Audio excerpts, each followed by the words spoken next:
যখন দেখলো যে আর মিথ্যে বলার কোনো জায়গা নেই, তখন ওয়েস্ট বেঙ্গল এসএসসি স্বীকার করে নিল কোর্টে যে ৬,২৭৬ জনের অ্যাপয়েন্টমেন্ট ছিল ইল্লিগালি।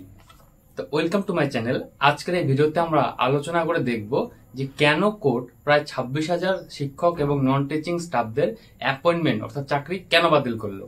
অবশ্যই কোনো কারণ থাকবে, because in our judicial system the court has to give the judgement on the basis of reasons, মানে কারণ ছাড়া কোনো জাজমেন্ট হয় না। ঠিক আছে, তো এই ভিডিওতে আমরা সেই কারণগুলো দেখব যে কোন কোন কারণের ভিত্তিতে কোর্ট এই প্যানেলটাকে বাতিল করে দিল।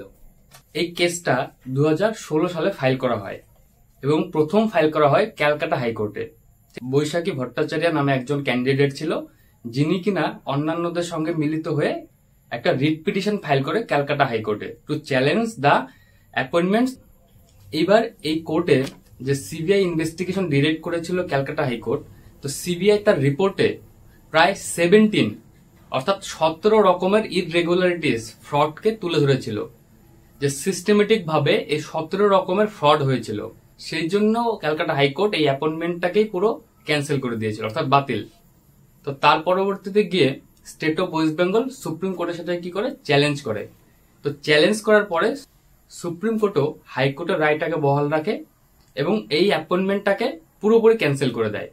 তো এই ভিডিওতে আমরা একটু দেখব যে কোন কোন ইররেগুলারিটিস বা ফ্রড হয়েছিল। ফার্স্ট ইররেগুলারিটিস হচ্ছে এই যে নাইসা কমিউনিকেশন প্রাইভেট লিমিটেডকে ওএমআর শিট স্ক্যান করার যে টেন্ডার দেওয়া হয়েছিল, সেই টেন্ডারটা ডিউ প্রসেস ফুলফিল করে দেওয়া হয়নি, মানে টেন্ডারটাই দেওয়া হয়েছিল ইল্লিগালি। এসএসসি এই ওএমআর শিটগুলোকে কি করেছিল, ডেস্ট্রয় করে দিয়েছিল, কিন্তু এদের কোনো মিরর ইমেজ বা স্ক্যান্ড কপি রাখেনি, মানে সফট কপি না রেখে হার্ড কপিগুলোকে ডেস্ট্রয় করে দিল। কেন করেছিল? যাতে দুর্নীতিগুলো চাপা পড়ে যায়। কিন্তু একটা কথাই আছে, কানুন কা হাত বহুত লম্বা হতা হয়। তো আইনের হাত কিন্তু অনেক দূর পর্যন্ত যেতে পারে।